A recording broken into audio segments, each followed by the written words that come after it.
My guest today is Clayton Prince. Many people know him as an actor, writer, director, and performer, but he is also someone who cares deeply about community and public service. Clayton has had a long and exciting career in the entertainment industry.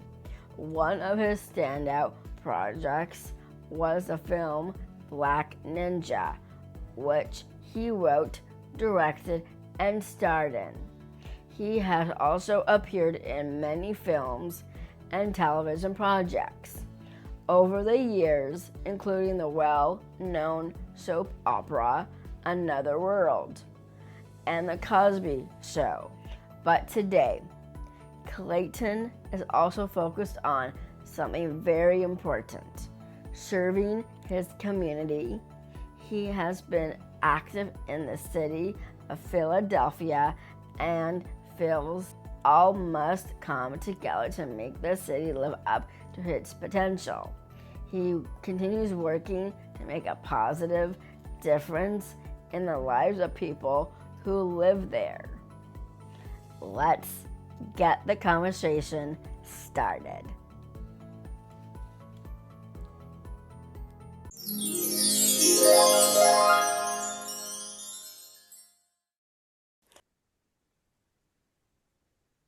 Clayton, it's so great to see you again. Welcome to the No Show. I first met you in a very fun and unexpected way.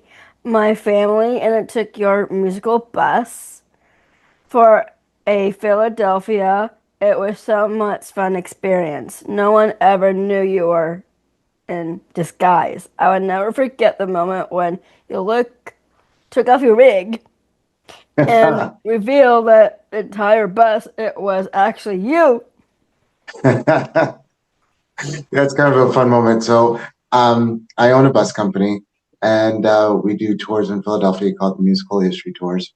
And sometimes I like to do the tours myself. So sometimes, just for fun, I'll put on a wig and glasses and pretend I'm somebody else, and I'll give the tour. And at the very end, I reveal that I'm me.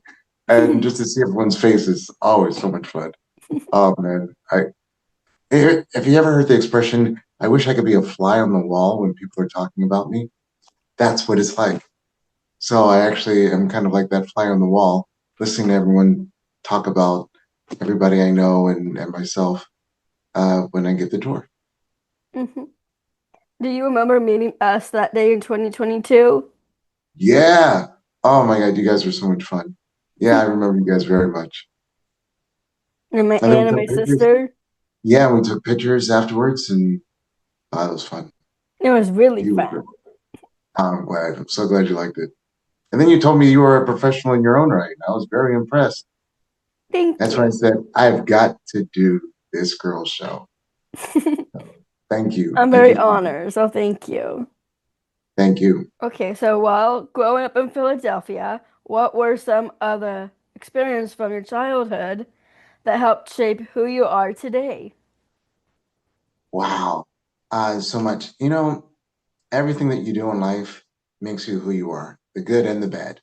Um, the bad things make you stronger, and the good things, of course, that's the fun part. Um, so everything I did, from the schools that I went to the kids that I knew, the kids who I liked, the kids who I didn't like, everyone and everything creates who you are.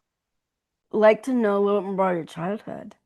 So I grew up in Philadelphia, in a section of town called Germantown. And but then for a brief moment, we moved to New Jersey for about 5 years. Then we came back to Philadelphia, and I always wanted to be an actor. I just always felt it in my gut. It was just, I knew it. And everything I did was about becoming an actor one day. I felt like actors are supposed to have good grades, so I better have good grades. I don't want to embarrass myself and have bad grades. I want to be a smart actor, not a dumb one.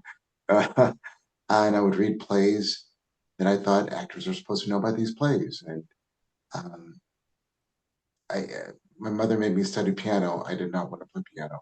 I always wanted to play guitar because I always felt like a guitar was a fun instrument, and piano is like a very serious, introspective uh, instrument. But I learned that. Then I went to a school called the High School for Creative and Performing Arts, and all of the acting majors, the drama majors, they call them theater majors now. We all had to take dance as a minor. So I studied dance while I was learning about acting, and in the lunchroom, guys would jam like on the guitars and in the piano, and so I kind of picked that up, and that made me the man I am today. How do you learn about your craft when you were younger, before you went into the mainstream, like any commercials or anything like that? Well, I would study television and TV shows. Other kids would watch them. I would study them. I would study how the actors responded to each other and with each other. Um, I studied their mannerisms, their techniques, the clothes they wore, how the clothes could add to the character, everything. Um, and that was my first drama teacher watching TV. Thank you so much for sharing. Oh yeah, I spend time being active in my community. I understand you ran for city council and have been very involved in your community. What inspired you to run for public office? well, when I was living in New York, and I was doing a soap opera, Another World, I joined a group of guys called the Guardian Angels. If you don't know about the Guardian Angels, they were a group of uh, guys who would wear red berets, and it was like a town watch. And if we saw something going wrong, we would step in and intervene. Um, and then I learned a lot about politics. And when I moved back to Philly, I saw how politics is a part of everything, um, good and bad. And there are some good politicians, and there's some bad ones. So I felt like I could do some really good things if I became city councilman. So I should probably announce on your show that I am planning to run for city councilman in this coming term. That's amazing. Yes. So it's on your platform that I'm announcing that Thank you so much. I love publicly. So if I win, it's your fault. that. All right. Okay. Yeah. Let us talk a little bit about your career in entertainment. You may Yes. you have so many credits in your name. Looking back, what helped you make it in the industry? Wow. In the beginning, with any actor, you just audition for anything and everything. You don't think about what kind of roles you're getting. You just want that validation that someone likes you enough that they're willing to pay you to do a job. And so I just auditioned for everything. Um, the first real professional job I did was a play. Um, Pat Birch was the director who did a lot of stuff Saturday Night Live. She was the choreographer for Saturday Night Live. And Stuart Ostro, he produced a lot of shows like uh, 1776 and Pippin, and he was a big time Broadway producer. And I did a play with them called American Passion, and I did that when I was 17. That was the first big professional thing I did, and I got to join the union. I was so excited to join the union, and that was another validation um, and a big plateau of acceptance and people believing that you are that talented person. Um, and I was always looking for that validation that I was good enough.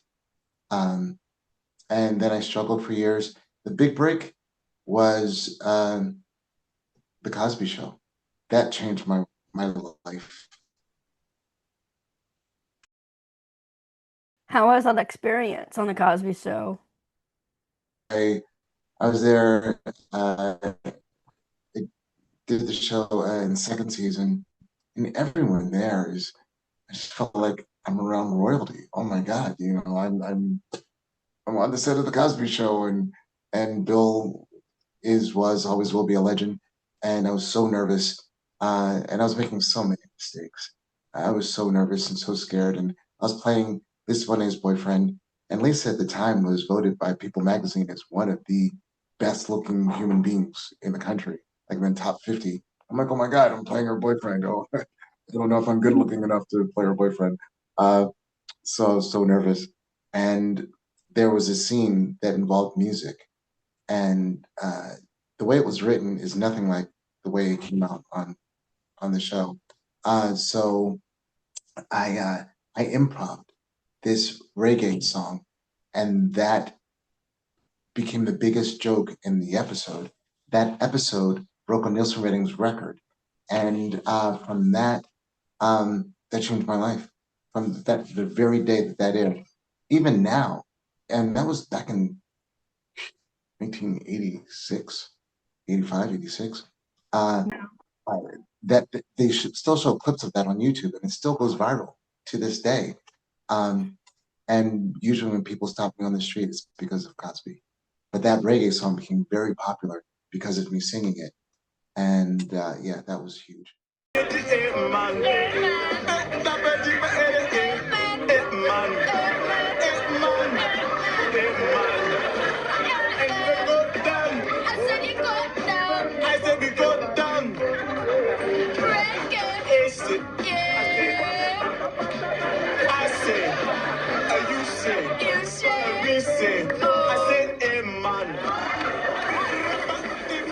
Then after that, I did a movie called Hairspray, uh, with Divine and John Waters and Ricky Lake.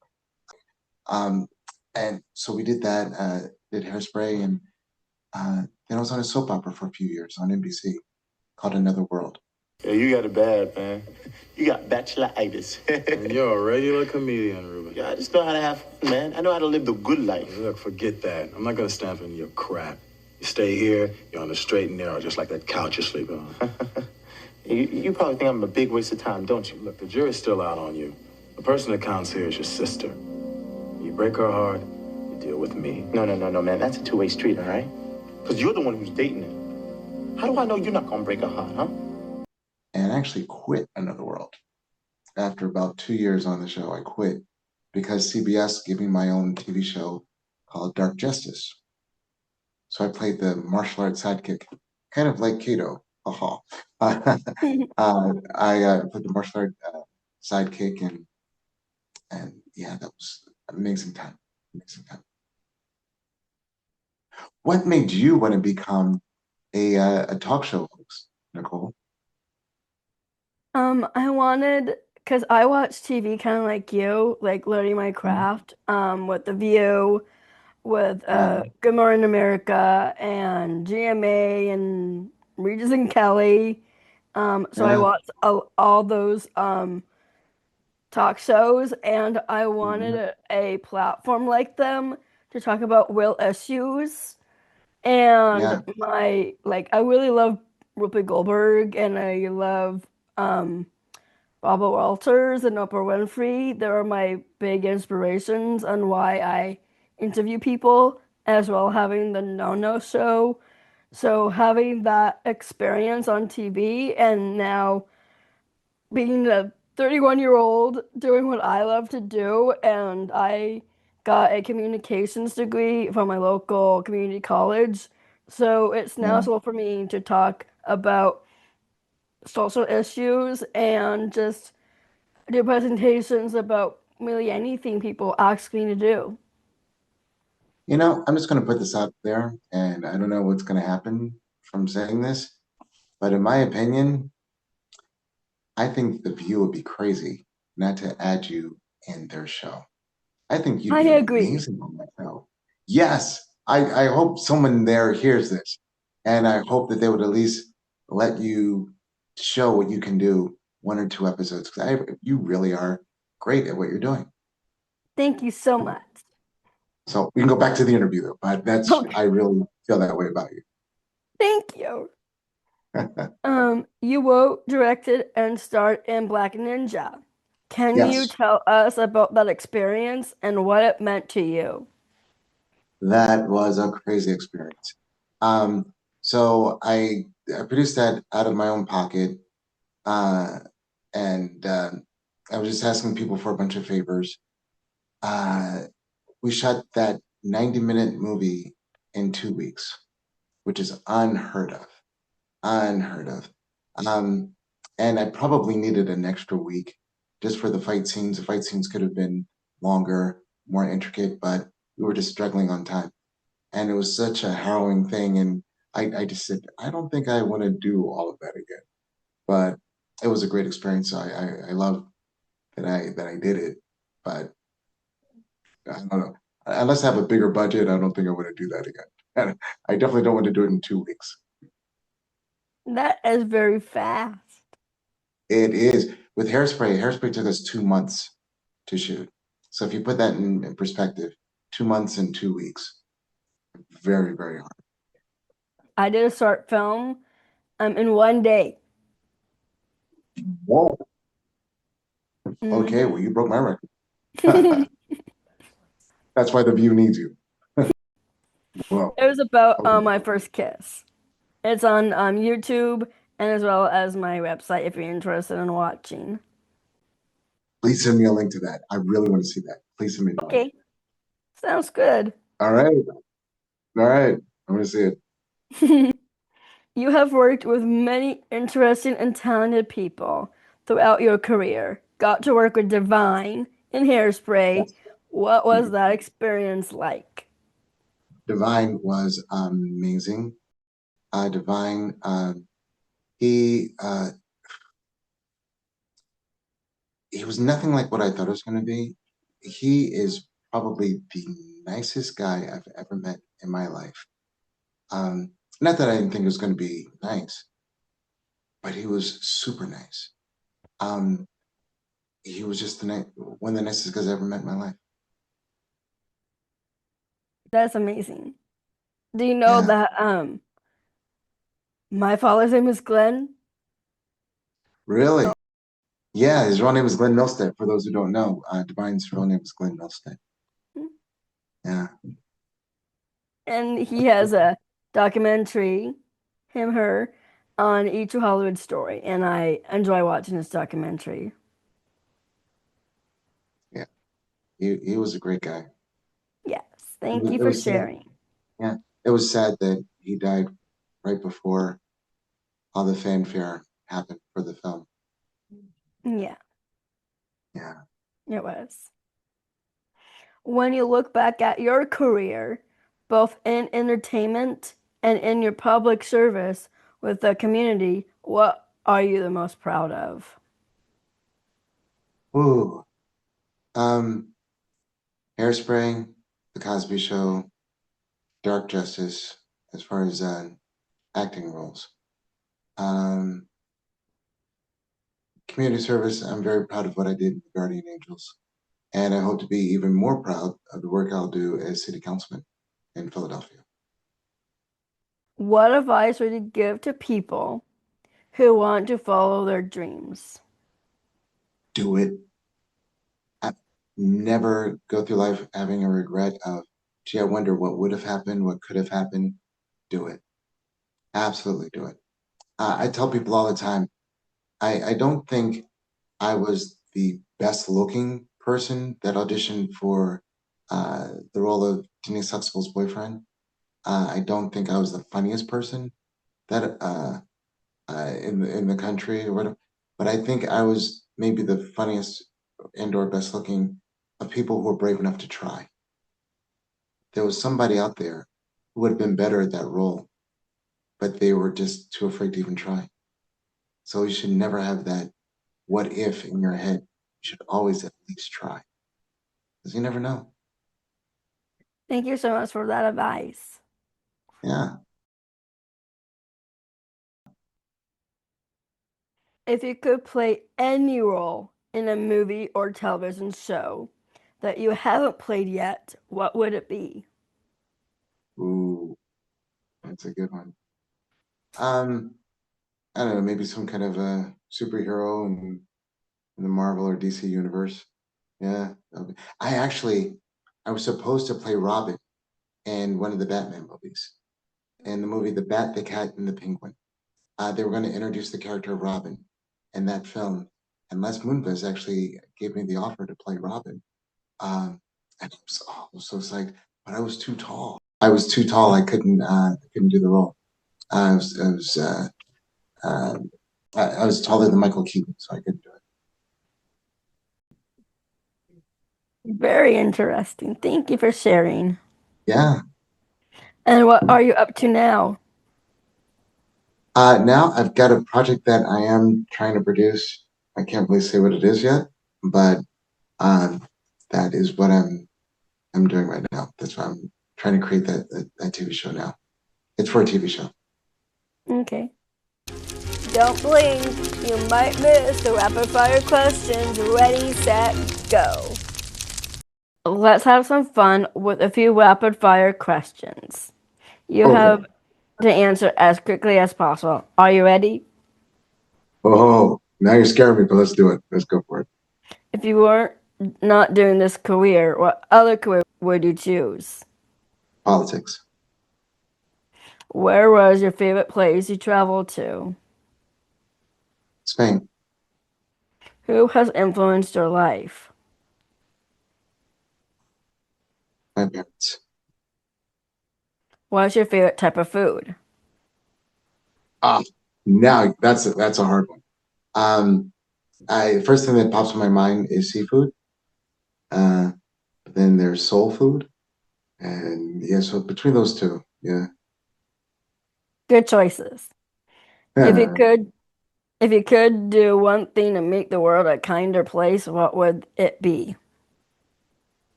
If I could wave a magic wand, I would say that all of the police officers, judges, and politicians were honest and did their job as they're supposed to. But that's a big magic wand. That would be my hope. Clayton, thank you so much for joining me today on the No No Show and sharing your story with us.